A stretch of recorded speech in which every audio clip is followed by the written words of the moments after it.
Film ini adalah sebuah permainan untuk bertahan hidup. Pemenang dari permainan ini akan menjadi anak Tuhan. Sedangkan yang kalah harus menyerahkan nyawanya. Permainan ini terdiri dari 5 level. Level pertama, permainan 1, 2, 3 berhenti. Level kedua, permainan kucing dan tikus. Level ketiga, permainan menebak nama dengan mata ditutup kain. Level keempat, permainan kejujuran. Dan level terakhir adalah permainan dengan boneka khas Rusia. 5 permainan ini terlihat biasa saja. Tapi, kelima permainan ini merupakan permainan sadis yang membunuh orang tanpa ampun. Saat sedang belajar matematika di kelas, kepala guru matematika tiba-tiba meledak dan keluar darah serta mutiara merah. Kemudian berubah menjadi boneka Daruma. Permainan pun dimulai. Setiap kali boneka Daruma menoleh, dan jika boneka ini melihat seseorang bergerak, orang itu akan mati seketika. Ketua kelas ketakutan dan mencoba kabur. Lalu, dia mati mengenaskan. Siswa lain panik. Hanya satu orang yang tetap tenang. Dia mengerti aturan permainan ini. Dia menjelaskan kepada teman-temannya bahwa mereka harus menekan tombol merah di punggungnya. Maka permainan akan berakhir. Tapi, itu tidak mudah. Satu persatu siswa berubah menjadi mutiara dan mati. Pada saat itu, mereka berencana untuk mendekati boneka itu secara perlahan. Tapi, waktu mereka sangat terbatas. Ketika batas waktu pada boneka habis dan tidak ada yang menekan tombol, mereka semua akan mati. Mereka bergegas mendekati boneka itu. Dalam sekejap mata, hanya tersisa 2 orang yang masih hidup. Waktu terus berlalu. Pada saat yang genting ini, salah satu dari mereka yang memakai kacamata berlutut untuk menjadi tumpuan lompatan. Sun Takahata lalu melompat ke depan dan berhasil menekan tombol di belakang boneka Daruma. Permainan pun berakhir. Ketika mereka sedang merayakan kemenangannya, teman Sun yang berkacamata itu tiba-tiba meledak lalu mati. Ternyata, hanya yang menekan tombol yang bisa bertahan hidup. Hal ini terjadi di setiap kelas. Sun Takahata berlari keluar kelas dan melihat Mike dari kelas sebelah. Mike juga menekan tombol dan bisa bertahan hidup. Mereka berdua mencoba menelpon polisi. Tapi, telepon mereka tidak ada sinyal. Setiap pintu keluar terkunci. Hanya ada satu cara. Mereka berlari ke lapangan basket. Aturan level ini tertulis di lantai. Lemparkan saja bel ke dalam ring yang ada di leher kucing maka permainan selesai. Kemudian, lantai mulai bergetar. Manekin Neko raksasa perlahan muncul dari dalam tanah. Teman-teman yang berada di lapangan basket panik dan kaku selama 5 detik. Tiba-tiba kepala kucing raksasa keluar dari lehernya, lalu memakan siswa yang memakai kostum tikus. Semua siswa berlari ketakutan. Perburuan kucing dan tikus pun dimulai. Dalam 10 menit, mereka harus melemparkan bel ke dalam ring di leher kucing raksasa untuk mengakhiri permainan.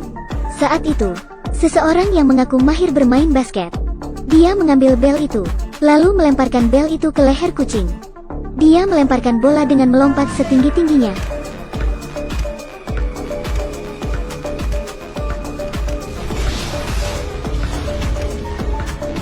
Siswa-siswa lain sudah merasa putus asa. Permainan pun berlanjut. Kemudian Sun Takahata mengetahui bahwa kucing raksasa hanya memakan orang yang memakai kostum tikus. Jadi, mereka mulai melepaskan kostum mereka. Kucing berhenti menyerang. Mereka mulai menyalahkan pemimpin mereka karena sudah menyuruh mereka memakai kostum itu. Lalu kemudian, kucing raksasa menelan seorang gadis hidup-hidup.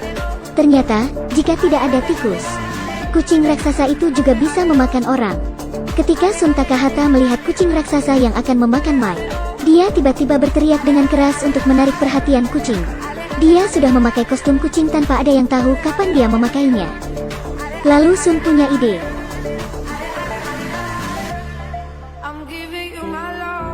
Dia meminta teman-teman lain untuk naik ke punggung kucing raksasa untuk menggaruk punggung kucing raksasa itu. Secara tak terduga, ide ini berhasil.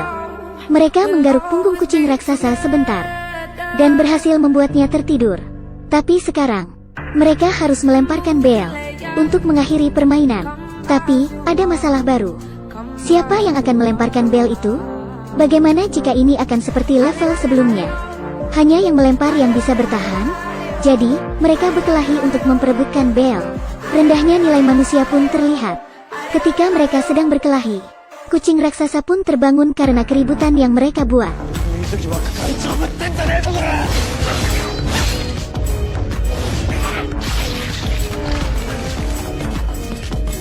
Sun memperhatikan bola basket yang sobek. Lalu, dia punya ide yang bagus.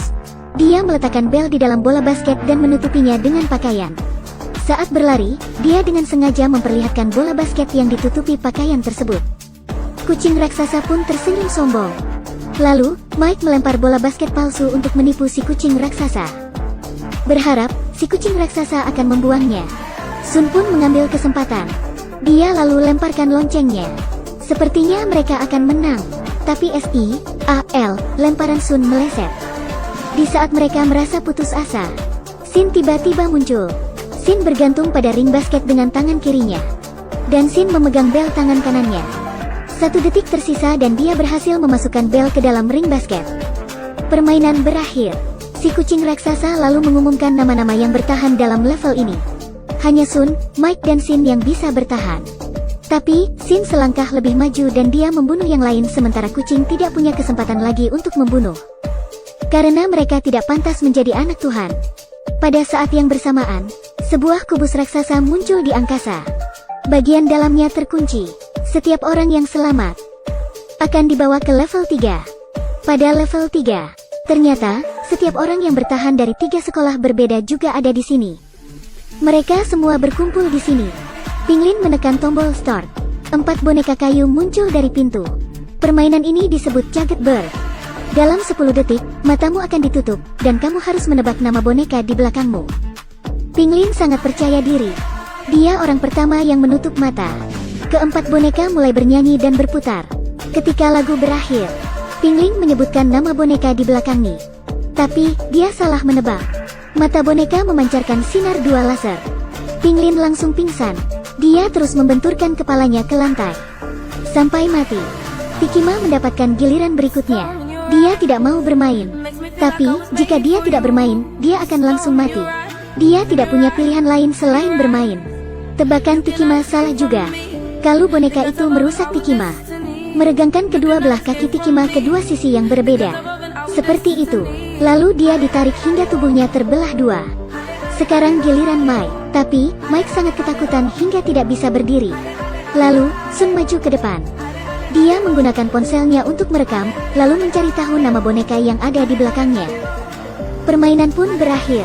Sun dan Mike mengambil kunci lalu keluar dari ruangan. Mereka melihat seorang sedang dikejar boneka. Ternyata, jika kamu tidak punya teman, permainan akan tetap berlangsung. Mereka bertiga lalu berpegangan tangan. Dan boneka itu pun mundur. 7 orang yang selamat dibawa ke ruangan bersalju. Seekor beruang putih raksasa muncul dari langit. Babak ini sangat sederhana. Jika kamu katakan yang sebenarnya, maka kamu akan menang. Tapi, jika seseorang berbohong, 1 orang secara acak akan mati. Pertanyaan pertama, kamu suka makan apa? Mereka memberikan 7 jawaban berbeda. Si beruang raksasa mengatakan bahwa ada 1 orang yang berbohong. Mereka punya waktu 2 menit untuk mengorbankan si pembohong. Atau si beruang raksasa akan memakan semua orang. Mereka tidak punya pilihan lain. Mereka mulai meragukan satu sama lain.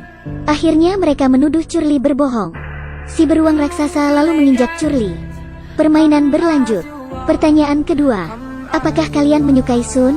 2 laki-laki menjawab tidak. 2 gadis menjawab ya.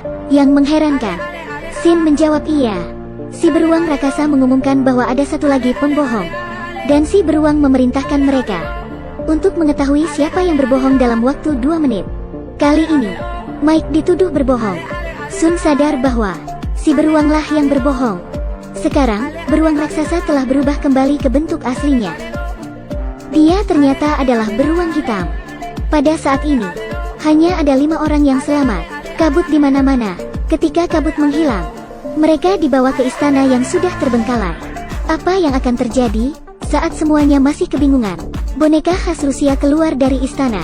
1 boneka, 2 boneka, 3 boneka. Boneka khas Rusia ini mengumumkan aturan permainan selanjutnya. Di antara 5 orang ada 1 iblis. 4 orang harus bersembunyi saat iblis mencari mereka. Jika iblis menangkap 3 orang, maka dia akan menang. Lalu, mereka memutuskan siapa yang akan menjadi iblis. 5 tongkat keluar dari mulut boneka. Sin mengambil tongkat dengan tanda merah. Dia yang paling kuat di antara 5 orang. Yang lain lalu kabur, tanpa membuang waktu.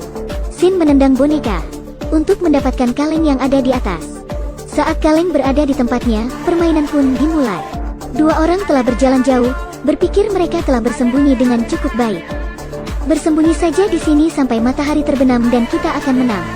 Tapi, Shin menemukan mereka. Di antara 5 orang, Shin paling cocok jadi iblis. Lalu, Shin mengunci keduanya dalam penjara. Lalu mencari Mike dan Sun. Mike berlari ke bawah untuk menyerahkan dirinya untuk melindungi Sun. Karena iblis berhasil menangkap 3 orang. Jadi, Shin menang. Tapi, dia adalah seseorang yang perfeksionis. Dia memutuskan untuk mencari di mana Sun berada. Pada saat itu, Sun sedang memanjat ke atas benteng. Dia ingin menendang kaleng. Menurut aturannya, jika Sun menendang kaleng, mereka semua akan meledak. Dia ingin menyelamatkan teman-temannya juga. Pada detik-detik terakhir, Sun dan Shin menendang kaleng. Tapi, tidak terjadi ledakan. Matahari terbenam. Boneka pun muncul, mengumumkan bahwa Shin telah kalah. Hasilnya sangat mengejutkan mereka. Ternyata, ini hanyalah permainan yang sederhana. Tidak ada yang harus mati. Jadi, permainan pun berakhir. Untuk memuji mereka, boneka itu memberi mereka es loli. Mereka boleh pergi setelah mereka memakan ini. Tapi, setelah dimakan, stik es krim Sun dan Shin tertulis kata, selamat. Dan stik es krim yang lain bertuliskan kata, mati. Ternyata, ini level terakhir dari permainan untuk bertahan hidup. Ketiganya tewas dengan tragis. Sun dan Shin akhirnya muncul di kubus. Mereka adalah pemenangnya. Menjadi anak-anak Tuhan. Pada saat itu, di belahan dunia lain, dalang dibalik semua ini pun muncul.